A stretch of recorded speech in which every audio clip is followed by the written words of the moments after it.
For at least 2 movies, the Hammer Dracula franchise blazed a very interesting trail by creating Dracula films that were very different than anything that we're used to seeing. Well, now we get to the 6th film, Scars of Dracula, where we're gonna get a little bit more like a stripped down, back to basics, Cliff Notes version of a typical vampire movie, average in most ways, except for execution, where it might not live up to even those standards. Today we're talking about Scars of Dracula from 1970. Welcome to the Cobweb channel, everybody. My name is Daniel. Thank you so much for coming back to my series where I'm talking about all of the Hammer Dracula films in order. And Scars of Dracula is not only the 2nd Hammer Dracula film to come out in the year 1970. The last film, Taste the Blood of Dracula, only came out a few months before, but it's also one of 4 movies where Christopher Lee appeared as the character of Dracula just in the year 1970 alone. It's directed by Roy Ward Baker and is starring Dennis Waterman, Jenny Hanley, Christopher Matthews, Patrick Troughton,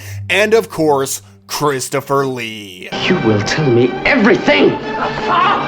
Tell me! We kick off with a shot of Dracula's castle and a bat is flying into it. Not the greatest special effect Hammer would ever do, but I always like to see a vampire bat in a horror movie, so it's all good. It flies in and finds the remains of Dracula. If you remember at the end of the last movie, he disintegrated at the end of that film. And Dracula's disintegration ashes, they always just look like a bunch of red ash. It's like dried up blood or something. But how on earth are we going to make this mess of just red ash become Dracula again? I suppose we're going to find out in the course of the film what creative way are these writers going to find for Dracula to rise from the grave. Oh, is that bat puking? I guess it had a little bit too much to drink last night. Wait, that's Christopher Lee? That's enough? He just needs to be puked on by a bat? Okay, I realize it's blood, and it's actually pretty normal in this series for just something needs to bleed on the corpse of Dracula and he will rise from the dead, but having a bat just barf it up it's kind of a low point for this series so far. If it wasn't immediately obvious, this scene was actually a last-minute addition. It was not in the original script for this film. These Dracula movies were often written with them not really knowing if Christopher Lee was going to come back. It's not like he signed up for a big 5-picture deal like Marvel actors do today. It was one by one, them just trying to convince him to come back. He often didn't want to come back and play Dracula for Hammer because he didn't really like these movies. He wanted to play something much closer to the Bram Stoker character, to that original novel. He didn't like that Hammer just made up these horror movies and just threw Dracula into it. Now, I just want to be clear, I actually do like that. I like that these are Dracula movies that don't have to follow the same plot as every other one. They have some different, interesting stories, and I like it. Christopher Lee did not, but they did get him back for this film, and they felt like they needed to explain why he rose from the dead, and bat puke, that was the idea that won out. Holy cow, Christopher Lee shows up in this movie in only 2 minutes. That is a hell of a record for this series. Not much build-up. Here he is. Okay, I really like this title card over the victim, Scars of Dracula. What are the scars? Well, I don't really feel like we know yet because those aren't scars. Those are just a couple of bite marks. A Hammer Dracula film has got to have a pub, and this is the one for this movie, and this is definitely the most dive of all of the dive pubs that have shown up so far. Not a lot of atmosphere here. We know where the evil lies. We must free ourselves. Typical vampire movie speech. We've got to stamp out the evil. We got to stop this bad guy. Holy cow, is that Michael Gwynn? Yes, it is. Hammer fans will recognize Michael Gwynn at least from Revenge of Frankenstein, in which he plays the creature, a very different kind of creature for a Frankenstein movie. He's really good in that movie. He was also in Never Take Sweets from a Stranger, which is probably Hammer's most terrifying movie. Check it out if you haven't seen it. My son, I beg you not to go. Your violence will only lead to further violence. Yeah, violence isn't the answer, just reason with Dracula. I'm sure he's a nice guy once you get to know him. Just bring over a plate of cookies and make some friends. Father, this evil must be destroyed. Then I will go with you. Wow, he was very easily convinced. But you know what? Michael Ripper tells you something, you're gonna listen. By the way, fun fact, this character won the award for poofiest hair ever on a priest. Well done. Okay, the budget's really starting to show here. We keep transitioning from actual location shooting to some really fake looking matte paintings, some pretty fake looking sets as well. Not the best sets for a Dracula castle. Interesting fact about Scars of Dracula, every Hammer movie before this had been made with a lot of American financing. Hammer was often partnering with American studios to get their films made, like Warner Brothers, Universal, and such. For the double bill of Scars of Dracula and Horror of Frankenstein, they decided they were going to fully fund their films with the British pound. That's cool for, pride in your country and all, but it did make for a decline in budget, and you can tell. Jeez, we've already got an angry mob storming Dracula's castle.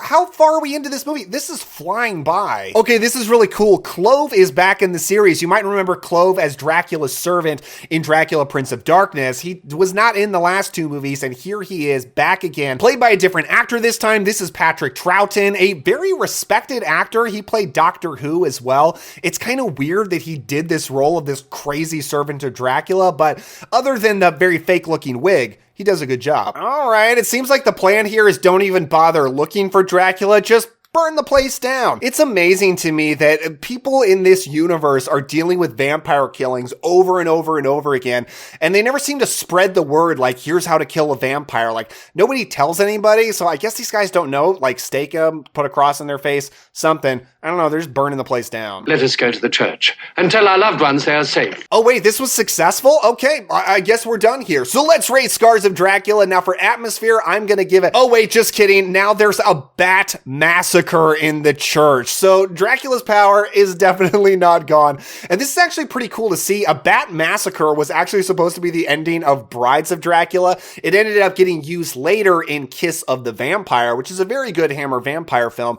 And they're kind of using that idea again here. And it makes for a very gruesome scene, and it's the first indicator we get that this is going to be the most violent Hammer Dracula movie yet, and it definitely is. Okay, my clock is ticking. It seems like this is about the time when we should get introduced to our fun-loving teens. Ah, there they are. Yep, at a certain point, this Hammer Dracula series really became like a slasher franchise where we're going to hang out with some fun-loving teenagers who like to have a good time and have love triangles and all that kind of stuff. And here we're introduced to Sarah. Now, we've got some really good actresses playing our leading ladies in these Dracula movies.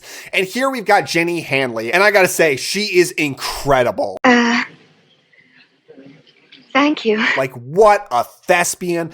The delivery of these lines. What have you done now? So much emotion, so much passion. I dreamed he came to my room. Okay, I'm just kidding. No, to be honest, for a long time, I just thought Jenny Hanley was a really bad actress because her performance here does not seem to be good at all. She's super blank, nothing of a character, which is partially the screenwriter's fault for sure. But I have to apologize to her for my past thoughts. I did learn that she was dubbed. Apparently they thought her voice was just too low. They just wanted more of a, pixie voice or something, a young, sweet, innocent, higher girl voice. And they dubbed her over with somebody who's no good at all. So it really does hurt her character. It's a damn shame. Michael Watterson plays Simon, her boyfriend, and apparently he's competing with Jay Baruchel to star in She's Out of My League. The hell are you doing with numbnuts here? Dylan! Oh, hey, well, fair question. That's a fair question. Unfortunately, Simon is also incredibly boring. We're not going to get super great characters here, but hey, at least it's a relief that his name isn't Paul, right? I mean, the protagonist of the last two films always named Paul.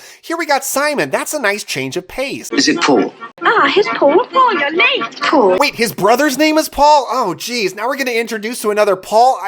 Man, movie, you almost had me. So here's our maybe sort of love triangle. Simon weirdly proposes to Sarah in like an awkward, entitled sort of way. I was hoping you'd try it on the other hand. And it seems like he's decided the reason for her hesitation is maybe she's in love with my brother, Paul. Is it Paul? That would make sense because everybody is in love with Paul. I'm attracted to him, but so are a lot of girls. Okay, ladies, a quick piece of advice. If you were attracted to your man's brother, maybe just don't tell him. So here's Paul, played by Christopher Matthews, and his main character trait here is he is going to be a womanizer. Every woman wants Paul. He wants every woman he ever meets. I wish I could say, oh, here's where we get our fun, interesting character for Scars of Dracula, but we don't. Christopher Matthews really has no charisma. It doesn't make any sense why all these women want him. I kind of feel like he's the Roger Moore of this movie. I would would almost say that Paul's reason for existence is they wanted like a Roger Moore James Bond in this movie, but Roger Moore wouldn't debut as James Bond until 1973. But still, he gives me Roger Moore vibes, where the only thing he really cares about is getting down with the ladies and everything else is secondary. Jeez, I feel like we're in some kind of sex comedy spoof. That this movie is so weird. Now she's accusing him of attacking her in her bedroom, and the father's sending the cops after him. And this is actually going to be a running plot point throughout the movie. Paul running from the cops because this girl doesn't want to admit to her dad that she likes a good roll in the hay, and she's sending the cops after him for assault. It's insane, but such is the sex comedy farce of Scars of Dracula. Paul gets chased into the country where he comes up to an inn where he, of course, meets a very pretty girl with a ridiculous looking wig. And of course, she wants to get busy with him. Commander Bond. Call me James. Because everybody wants Paul. Sheer magnetism, man. Jeez, dude, 2 girls in one night? What are you doing? Bond, what do you think you're doing?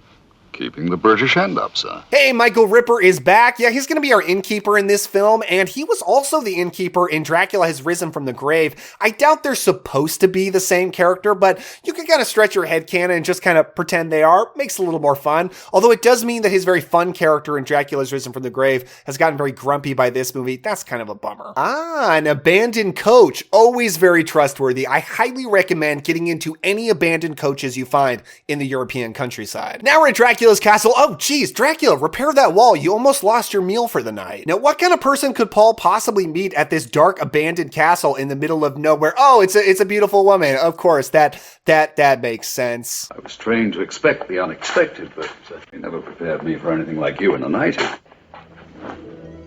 This is Anuska Hempel. I hope I'm pronouncing that right, as Tanya. Probably some kind of servant to Dracula. She invites him in. She's very hospitable. He thinks this all seems great. Okay, now we've got Dracula and he's talking. He's actually got quite a bit of dialogue, which is very cool to see for a fan of the series because so many of these movies, he's had no dialogue, minimal dialogue for various reasons. But here they actually let him play something a little bit closer to the Bram Stoker character. Before the castle was destroyed, strangers were always welcome. That alone makes Scars of Dracula worth it. I'm glad Christopher Lee got to do it. He's great. May I introduce myself? My name's Carlson, Paul Carlson. I am Dracula.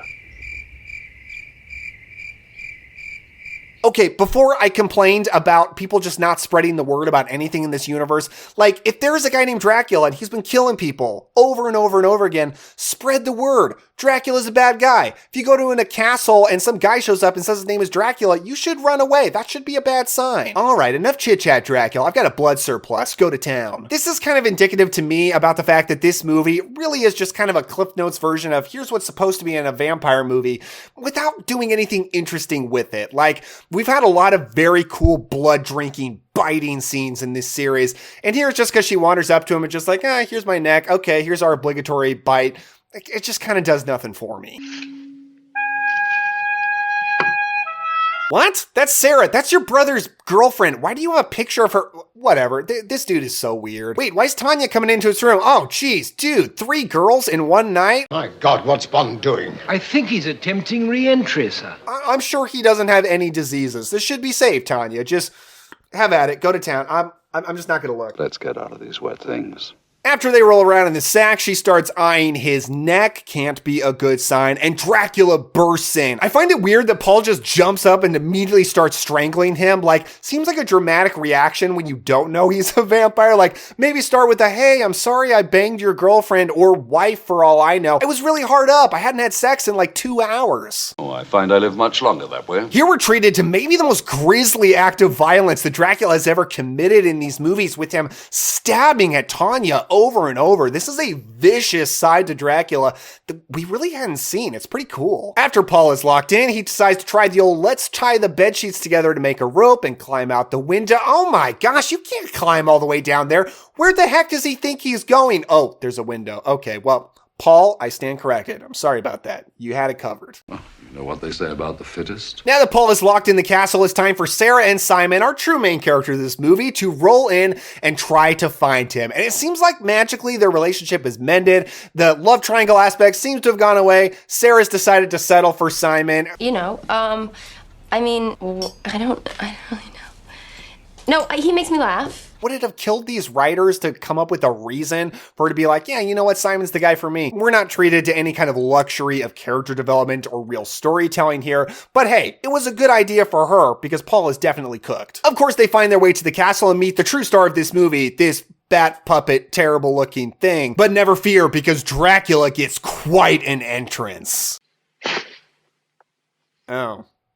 Okay, Simon, your girl is stolen now. I think you knew that was going to happen at some point, so it was nice while it lasted, right? Okay, seriously, why is everything so bright in this castle all the time? Like, would it have killed them to give me a little bit of mood lighting? Like, I really just think the atmosphere in this movie is lacking. We just got these bland-looking sets, super brightly lit, just does nothing for me. Because Sarah is a pretty innocent girl, Dracula definitely wants to drink her blood, but whoa, she's got a cross around her neck, and he freaks out. And while all this is going on, she's just sleeping all through it. Jeez, this girl can really sleep through anything, can she? Sarah is saved by Clove having second thoughts about this whole thing. It seems like he's become infatuated with her because of just seeing her picture that Paul brought in, and he doesn't want to see any harm come to her, but that doesn't stop Simon from interrogating him, trying to find out what is going on, where's my brother, and it seems like Simon's kind of becoming a man here, so that's cool. Oh, are these the scars of Dracula? Okay, all right, why are you naming the movie off of those? Our sleepy duo of main characters, at least I'm sleepy watching them, come on down to the pub to get some reinforcements to save Paul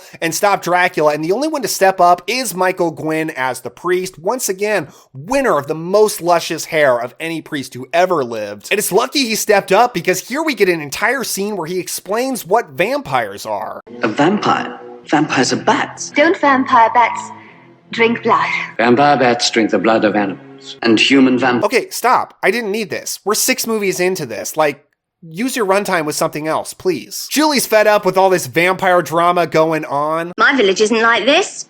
I'm going before I end up like you. I really like this reaction. She's just like, why is all this vampire stuff going on? My village isn't like this. I kind of want to go home. Yeah, good. You should definitely get out of here. But unfortunately, she walks through the woods alone at night, which is always a horrible idea in a Hammer vampire movie. But instead of meeting Dracula in some kind of cool scene, Clove just comes, picks her up, brings her on back to the castle so Dracula can have a little snack. Again, it's like the writers were just like, we need a blood drinking scene, so let's just kind of throw it in. But they don't do anything to lead up to it in a cool way. It's just like Dracula got Uber Eats. Oh, here's my delivery. Cool, I'm going to have a snack. Boring. Okay, that's $122.50. Now Simon is back to interrogating Clove. God, we're really just spinning in circles here. Scars of Dracula 3, The Search for Paul. So now Simon's got a pretty good idea of where Paul went. He's now climbing out the same window that Paul did to get into that room where Paul supposedly was.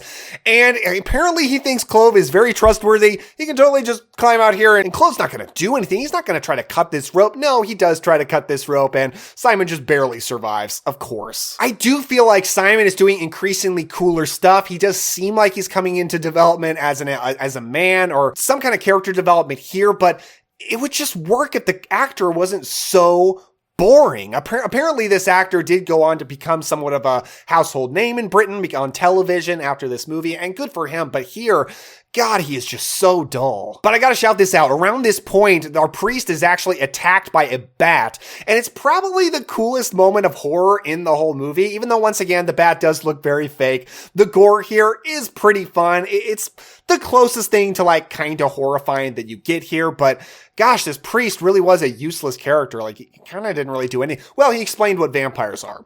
That's very important. Speaking of useless, we find out Paul is dead indeed, so this entire search for him was a giant waste of time. Bring tears to your eyes. But this is cool. Here you've got Dracula climbing up the wall. This is something that he actually did in the original book, and this is the first time it had ever been shown on screen. So Christopher Lee's wanted to do more Dracula stuff from the Stoker novel. Here he's getting to do it. Even though Sarah was safely away from the castle during all of this, she wanders back like the genius she is, and is only saved because of her cross necklace. This necklace is so tiny, like it's a really boring prop to like center so much of your movie around. Apparently it actually belonged to the actress. She just got to use it in the movie. I really wish they'd found a cross necklace. It was a little more visually interesting than this tiny little thing. Boob close up. Very classy, Roy Ward Baker. Well done. By the way, just because I'm such a big Fright Night fan, I gotta shout out, this scene was actually shown on the TV when Charlie Brewster was watching it in the movie Fright Night.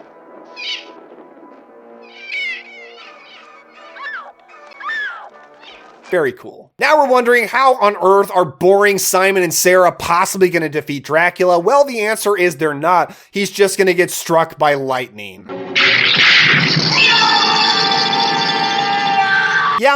Yeah, Dracula gets struck by lightning.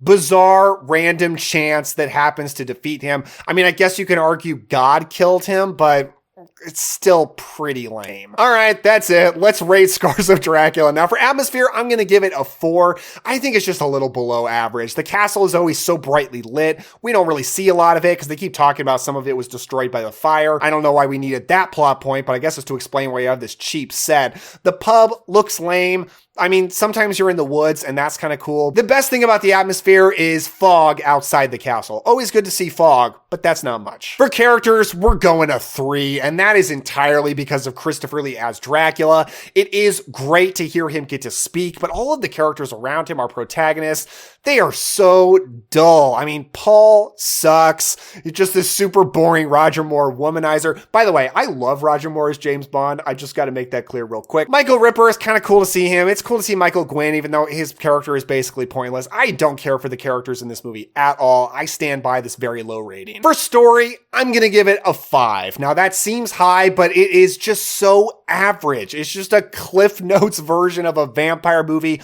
All just the basic stuff. The thing about saving Paul turns out to be pretty much pointless, but at least it leads them to stopping Dracula. Well, at least the lightning to stopping Dracula. But I don't know. I think it's fine enough. It's not like it doesn't make sense, and it's watchable for me. For scares, I'm going to be generous. I'm also going to go with a 5 because we do get some gore. We've got some bat eating people action. Christopher Lee biting people. It does look good. He's got great teeth in. His contacts look really good. It's a pity that the plot around him biting people is just never very interesting. But the central horror of the movie is Christopher Lee as Dracula, and he is great. I still think there's just nothing remarkable going on here, but it's good enough. All in all, again, I'm going to be generous and give it a 5. This movie is totally watchable for me. I can watch it. I can get some enjoyment out of it because it's just Hammer Dracula, but it doesn't change the fact that very little about it is executed very well at all. That's my review of Scars of Dracula, but what are your thoughts on this movie? Let me know down in the comments below, and if you want to hang out with me more, check out my review for Taste the Blood of Dracula, the previous film, if you missed it. Had a lot of fun with that one, so hopefully I'll see you over there. Give it a like and subscribe if you enjoyed this. Thank you so much, and I will see you next time.